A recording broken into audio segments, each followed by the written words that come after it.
Custo de vida, emprego e desemprego, cesta básica, tarifas públicas, salário mínimo. Agora, na Brasil Atual, a análise do DIEESE. E nós vamos fazer contato agora com o supervisor do escritório do DIEESE em São Paulo, Vitor Pagani.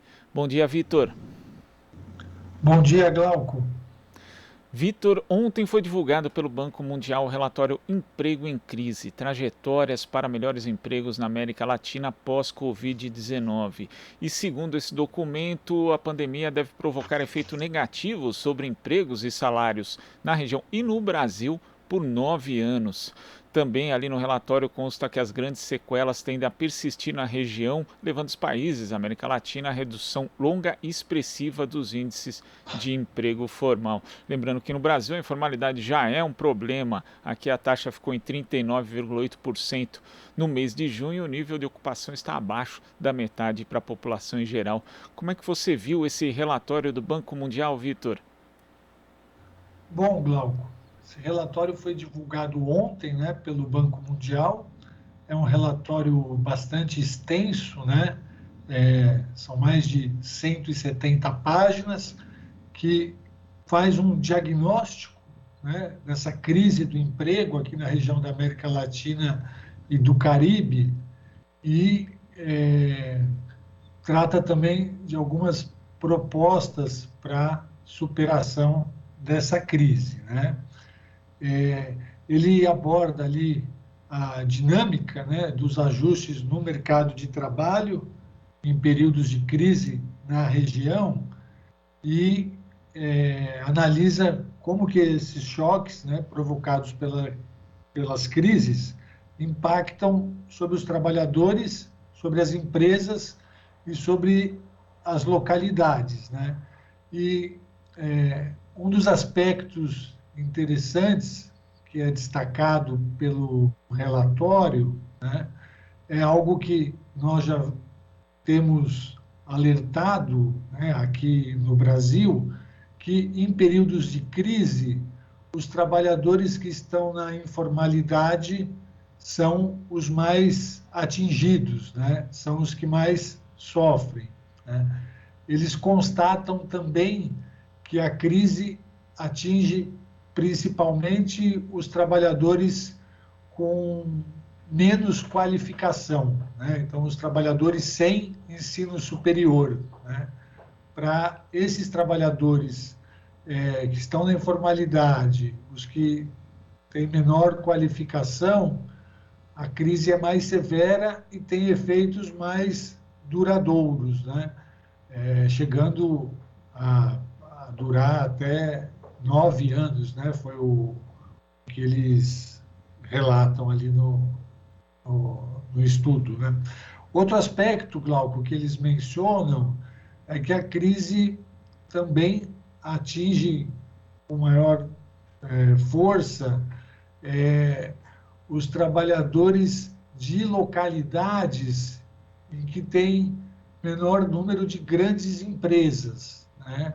E os trabalhadores de localidades com o setor de serviços menos desenvolvido, né? Então, aquelas localidades em que predominam o setor primário, né? Extrativista, agricultura e outros setores com menos tecnologia, né? Então, eles fazem esse diagnóstico, né? E colocam a importância de se fortalecer as redes de seguridade social aqui na região. E nesse aspecto do fortalecimento das redes de seguridade, inclusive o relatório sugere que sejam reformulados os programas relativos a seguro-desemprego, já que hoje eles não atingem justamente essa população informal, que no Brasil, como a gente falou, já chega perto de 40%, então é necessário pensar isso. Só que nós não vemos essa movimentação nem por parte do Executivo, nem por parte do Legislativo brasileiro, Vitor.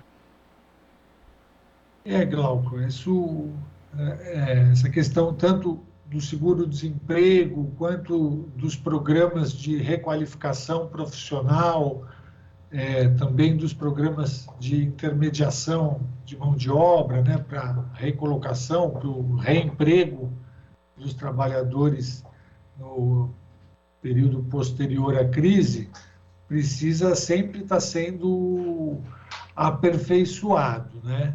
Então, o relatório dá esse destaque, né, que é preciso pensar também em políticas de proteção aos trabalhadores que estão na informalidade, né? Então, seriam políticas de proteção complementares às já existentes, né?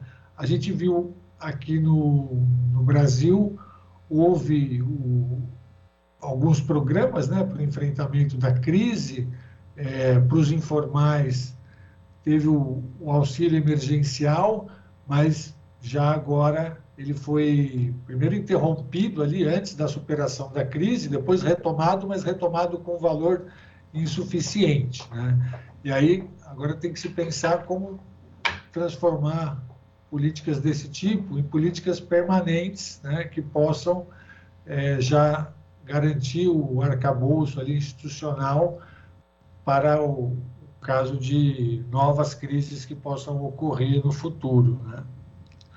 E como destaca o relatório, você também mencionou, Vitor, as pessoas com menos escolaridade, também com menor nível de renda, são as mais atingidas pela crise, mas não só.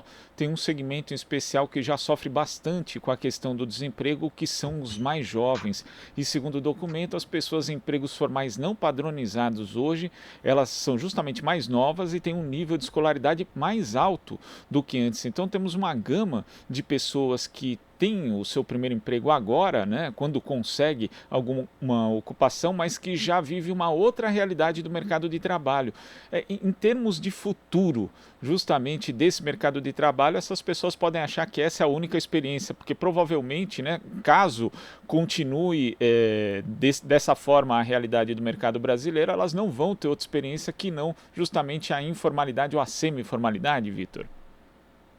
Exatamente, Cláudio. Então, o estudo aponta nesse sentido, né, que a crise ela agrava uma tendência que a gente já observava na região, né, que é a desestruturação do mercado de trabalho, né, com a diminuição gradual dos empregos considerados padrão, né, os bons empregos, os empregos de qualidade, o trabalho decente, que é aquele, em geral, no setor formal, né, e com proteção social e trabalhista.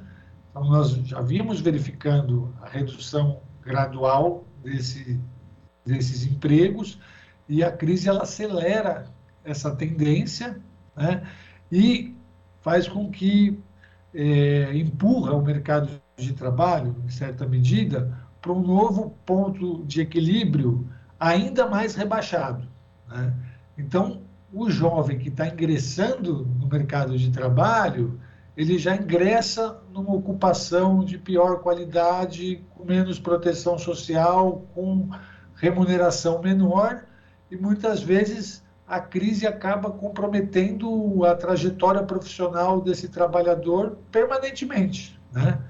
Então, o jovem, ele já estruturalmente, né, sofre mais com o desemprego, mas em períodos de crise, ele é ainda mais afetado, né? Então, por isso que se fala na possibilidade de ter uma geração, o pessoal diz uma geração perdida, né? Mas, na verdade, é uma geração que vai sofrer os impactos dessa crise e da falta de políticas ativas, né, para o mercado de trabalho que possam inserir esse jovem em melhores condições. Vitor, queria agradecer a sua participação aqui no Jornal Brasil Atual e até a próxima. Obrigado, Glauco. Até a próxima. Hoje teve um probleminha aqui na câmera, mas vou resolver já. Um abraço. Tranquilo, abraço. Conversamos aqui com o supervisor do escritório do Diese em São Paulo, Vitor Pagani. Você está ouvindo Jornal Brasil Atual.